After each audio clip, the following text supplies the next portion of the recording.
Most people believe that if they do everything right with money, the ending will be peaceful. Save consistently, avoid bad debt, invest patiently, don't chase trends, and stay disciplined. That formula has been repeated for decades, and on paper it looks flawless. Yet something strange keeps happening. There are millions of people who followed every rule and still feel anxious, uncertain, and quietly afraid about their financial future. They didn't gamble, they didn't waste money, and they didn't ignore advice. They played by the book. And yet, instead of calm, they feel tension. This video is not about bad habits or obvious mistakes. It's not about scams, hype, or shortcuts that blow up fast. It's about something far more dangerous because it stays invisible for years. A structural flaw hidden inside the idea of doing everything right. Once you see it, you can't unsee it. Let's start with a simple story. Imagine someone named Daniel. Daniel is responsible with money. He started early, never missed a contribution, avoided lifestyle inflation, and followed every sensible guideline he was given. From the outside, Daniel looks like a success story. He's the kind of person others quietly compare themselves to. But inside, something feels off. Every negative headline about the economy makes him tense. Every unexpected expense feels heavier than it should. Retirement, which is supposed to feel like freedom, feels fragile. Instead of confidence, there's a constant low-level anxiety humming in the background. Daniel isn't failing financially. He's failing emotionally. And that's the part most personal finance advice never talks about. The finance world loves certainty. It sells clean charts, smooth lines, and comforting averages. It teaches you what to do, how much to save, where to put it, and how long to wait. What it rarely explains is how money actually feels when real life shows up. Because real life never arrives as a spreadsheet. It arrives as job losses, health scares, family obligations, and market downturns that seem perfectly timed to do the most damage. And when those moments hit, something unexpected happens. People who did everything right often feel more lost than people who didn't. Why? Because their entire plan was built on assumptions they didn't even realize they were making. Assumptions like markets will cooperate with their timeline, income will remain stable, emotions won't interfere, and life won't demand flexibility at the worst possible moment. Those assumptions stay invisible during good times. They only reveal themselves under stress. This is the quiet financial trap. It's not overspending. It's not lack of discipline. It's building a plan that works perfectly only in a version of life that doesn't exist. Here's the hard truth. Most financial advice is optimized for averages, not for humans. It assumes you will behave rationally for decades. It assumes fear won't override logic. It assumes you won't need money at the exact moment conditions are worst. That assumption is where things start to break. People are not spreadsheets. They are emotional, reactive, and deeply affected by uncertainty. Even the most disciplined person feels pressure when numbers drop and responsibilities rise at the same time. And when pressure shows up, behavior changes. This is where the gap between theory and reality opens. In theory, you stay calm. In reality, you check balances more often. In theory, you stick to the plan. In reality, you start questioning every decision. In theory, time solves everything. In reality, time only helps if you can endure it.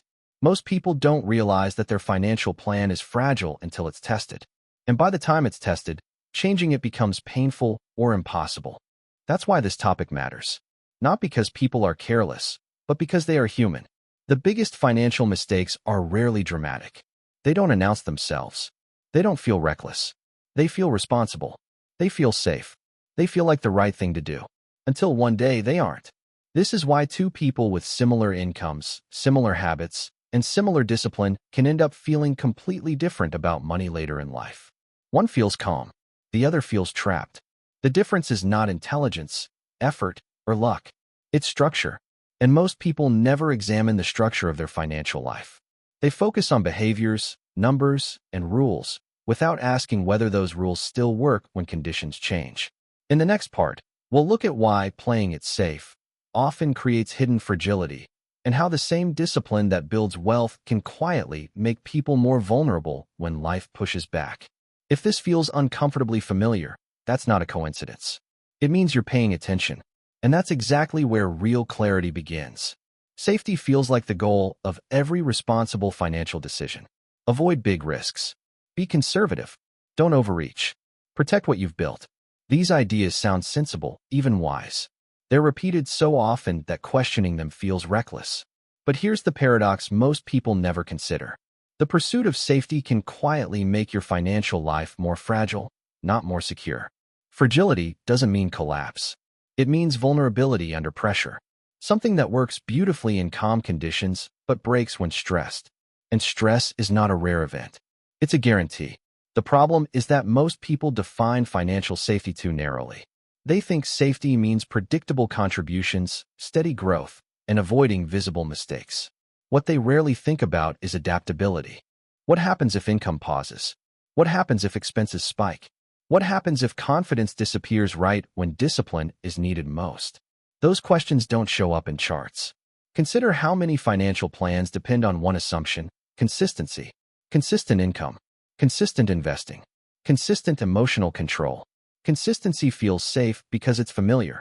But real life is inconsistent by design. Careers stall. Industries change. Health issues appear without warning. Family responsibilities shift overnight. None of these events require irresponsibility to occur. They happen to careful people every day. Yet most financial systems are built as if these disruptions are rare exceptions rather than inevitable features of life. This creates a dangerous mismatch. People are taught to optimize for efficiency instead of resilience, to minimize cash buffers, to stay fully invested, to maximize long-term returns by staying exposed as much as possible. On paper, it looks optimal. In reality, it leaves very little room to breathe. When everything goes well, this approach looks brilliant. Progress feels steady. Numbers rise. Confidence grows. But the moment uncertainty appears, that same structure starts applying pressure in the wrong direction. Suddenly, flexibility matters more than efficiency. The irony is that the more disciplined someone is, the more exposed they often become. They follow the plan precisely. They trust the framework. They suppress doubt. They don't prepare for deviation because deviation was never part of the story. And when deviation arrives, it feels personal, like a failure, like something went wrong. But nothing went wrong. The plan simply wasn't built for reality. Here's where psychology quietly enters the picture. Humans don't experience financial stress gradually. It arrives in spikes. A headline, a statement, a conversation, a single unexpected bill. Those moments compress fear into a short time window. And under that pressure, long-term thinking collapses. Even people who intellectually understand stay the course find it emotionally impossible when uncertainty stacks up. The plan assumes emotional stability across decades. Humans do not work that way. This is why people often abandon good strategies at the worst possible time. Not because they're irrational, but because the structure they were given offers no relief valve, no margin for fear, no permission to adjust without feeling like they're sabotaging themselves. Safety that requires perfection is not safety at all. True safety absorbs shocks. It bends without breaking. It allows for error, fear, and fatigue. But most financial advice treats those human traits as bugs instead of features. So people internalize stress instead. They tell themselves to be stronger, to ignore anxiety, to trust the process harder. Meanwhile, the pressure builds. The plan technically still works, but emotionally it's exhausting. This is the quiet burnout phase of personal finance. No one talks about it because it doesn't look dramatic. It looks like responsibility. It looks like patience. It looks like discipline. But inside, confidence is eroding. This is where people start second-guessing everything. Not loudly, privately, late at night. They wonder if they miscalculated, if they're behind, if they should be doing more, or less, or something different entirely. That mental load is not free. It affects decisions, health, relationships, and quality of life. And ironically, it often leads people to take worse actions later, precisely because they tried so hard to avoid mistakes early on. The biggest cost isn't financial. It's psychological. A plan that keeps you invested but keeps you anxious is not a successful plan. A strategy that grows numbers but shrinks peace of mind is incomplete. And yet, this is the default path for millions of people who believe they're doing everything right. In the next part, we'll uncover the deeper reason this keeps happening. The belief that money problems are solved by optimization when they're actually solved by alignment. This is where most advice stops being useful and where real clarity begins. Most people believe money problems come from bad choices. Spending too much, saving too little, starting too late, picking the wrong strategy.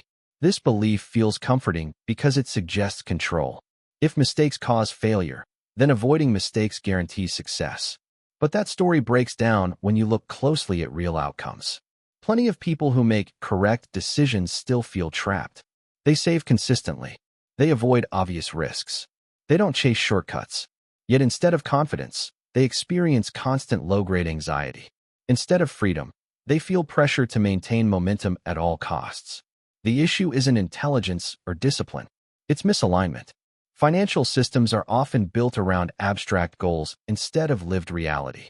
Targets like net worth, savings rates, and projected retirement numbers dominate the conversation. These metrics matter, but they are incomplete. They don't measure how money interacts with your life as it actually unfolds. Alignment means your financial structure supports your behavior under stress, not just your behavior in ideal conditions. Most plans assume a calm, rational version of you will always be in control. A version that never panics, never hesitates, never needs to pause. But that version of you does not exist permanently. It appears and disappears depending on circumstances.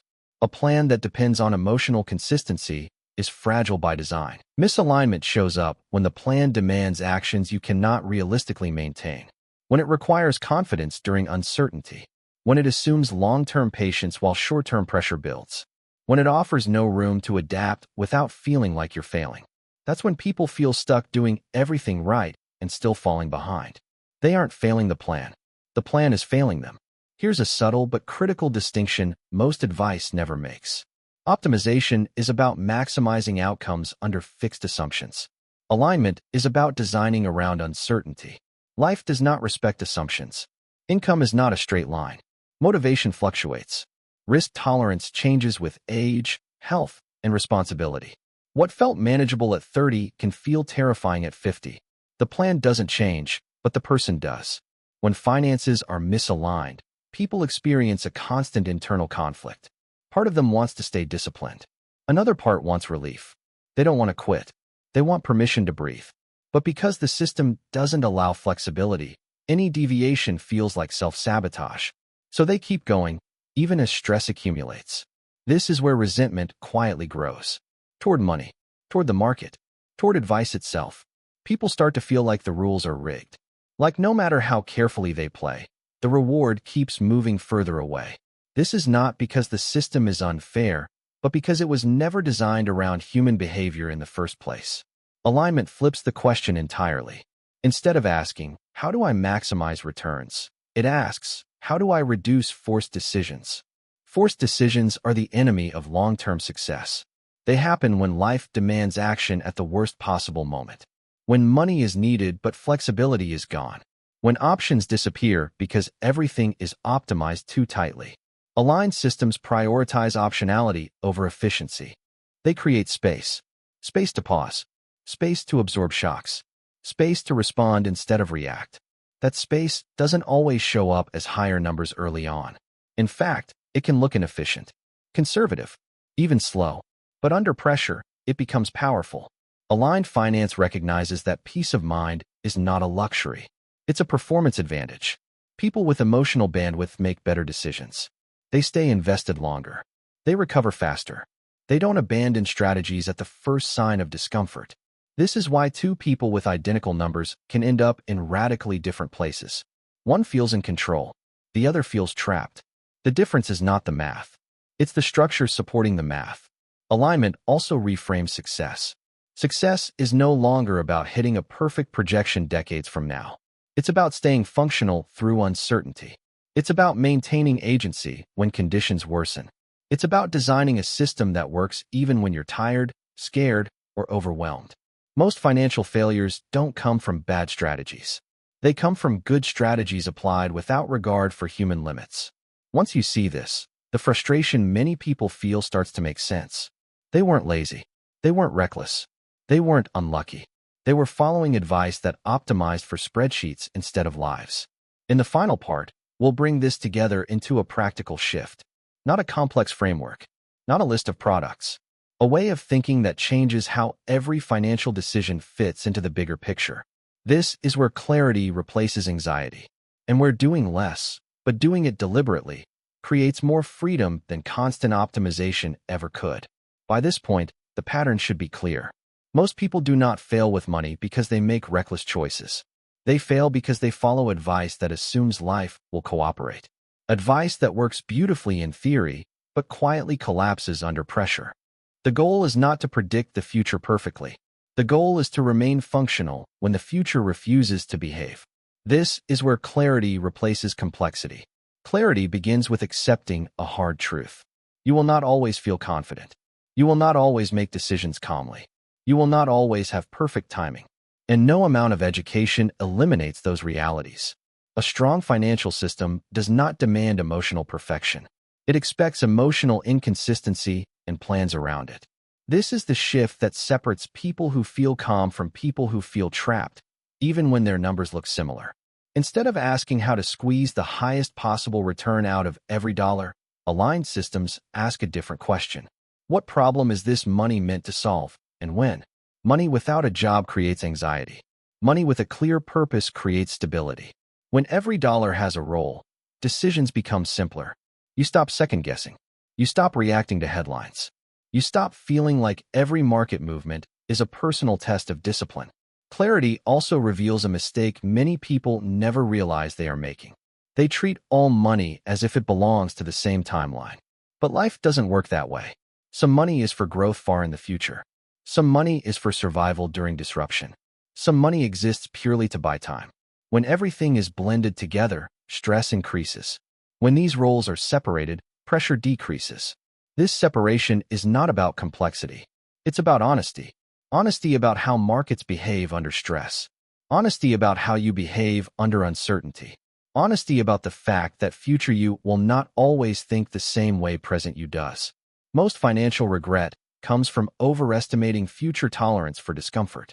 People believe they'll ride out volatility calmly, that they won't panic, that they'll stay disciplined. But when real money, real life, and real fear collide, behavior changes. Aligned systems assume this and remove the need for heroics. They don't rely on courage. They rely on preparation. This is why the most stable financial lives often look boring from the outside. They are not chasing every optimization. They are not constantly adjusting. They are not glued to performance charts. They have clarity, and clarity reduces friction. Another uncomfortable truth emerges here. Doing everything right often fails because the definition of right is incomplete. Right is not just maximizing growth. Right is minimizing forced decisions. Right is designing for resilience, not perfection. When clarity is present, people stop asking whether they are behind.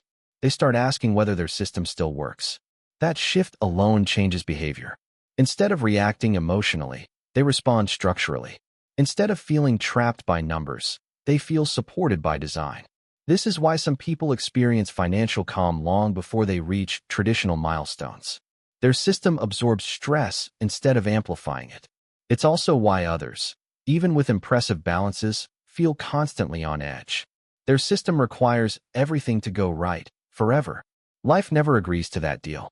The most dangerous financial plans are the ones that only work if nothing goes wrong. Clarity also restores trust. Not blind trust in markets or advice, but trust in your own structure. You know what happens if income drops. You know what happens if markets fall. You know which resources are touched and which are protected. Uncertainty still exists, but fear loses its grip. This is the difference between hoping things work out and knowing how you'll respond if they don't. And this is why so many people feel relief when they stop optimizing and start aligning. They are no longer chasing an abstract finish line. They are building something that holds. If there is one question that reveals whether your financial life is aligned or fragile, it's this.